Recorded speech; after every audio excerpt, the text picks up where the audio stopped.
ദുആ ചെയ്യുന്ന സമയത്ത് നമ്മൾ എന്തൊക്കെ കാര്യങ്ങൾ ശ്രദ്ധിക്കണം? പല ആളുകളും പറയുന്ന ഒരു കാര്യമാണ്, ഞാൻ ദുആ ചെയ്തിട്ട് ആ ദുആക്ക് ഇജാബത്ത് കിട്ടുന്നില്ല. ദുആ ചെയ്യുന്ന സമയത്ത് എന്തൊക്കെ കാര്യങ്ങൾ ശ്രദ്ധിക്കണം? ചിലത് ഞാൻ പറഞ്ഞു തരാം. അതിലൊന്നാമത്തതാണ് ഖിബിലയിലേക്ക് അഭിമുഖമായി നിന്നുകൊണ്ട് ദുആ ചെയ്യുക. രണ്ടാമത്തെ ഒരു വിഷയമാണ് കൈ മേൽപോട്ട് ഉയർത്തുക. കൈ ഇങ്ങനെ പിടിച്ചെടുക്കാനല്ല, കൈ മേൽപോട്ട് ഉയർത്തണം. മറ്റൊന്ന് മിതമായ ശബ്ദത്തിൽ ദുആ ചെയ്യണം. ഉറക്കെ അട്ടഹസിച്ചു കൊണ്ടല്ല, മിതമായ ശബ്ദത്തിൽ. മറ്റൊന്ന് വിനയത്തോടെ കൂടെ ദുആ ചെയ്യണം.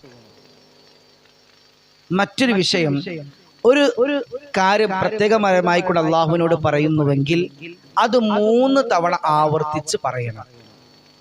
മറ്റൊന്ന് ഹംദും സ്വലാത്തും ദുആയുടെ തുടക്കത്തിൽ നിർബന്ധമാണ്. അൽഹംദുലില്ലാഹി വസ്സലാത്തു വസ്സലാമു അലാ അഷ്റഫ് ഹംദു സ്വലാത്ത് അൽഹംദുലില്ലാഹി റബ്ബിൽ ആലമീൻ ഹംദൻ യുവാഫി നിഅമഹു യുകാഫി മസീദ അല്ലാഹുമ്മ സ്വല്ലി അലാ സയ്യിദിനാ മുഹമ്മദിൻ വഅലാ ആലി സയ്യിദിനാ മുഹമ്മദ്. ഹംദും സ്വലാത്തും നിർബന്ധം.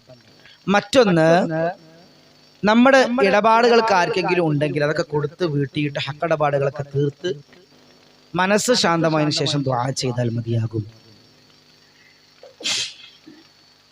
അല്ലാഹു സുബ്ഹാനഹു വ തആല ഇടപാടുകളുള്ള ആളുകൾക്ക് ഇടപാടുകളൊക്കെ തീർത്തുകൊണ്ട് നല്ല റാഹത്തായിരുന്നു കൊണ്ട് ദുആ ചെയ്യാൻ അല്ലാഹു സുബ്ഹാനഹു വ തആല തൗഫീഖ് നൽകി അനുഗ്രഹിക്കുമാറാകട്ടെ. അസ്സലാമു അലൈക്കും വറഹ്മത്തുള്ളാഹി തആല വബറകാതുഹു.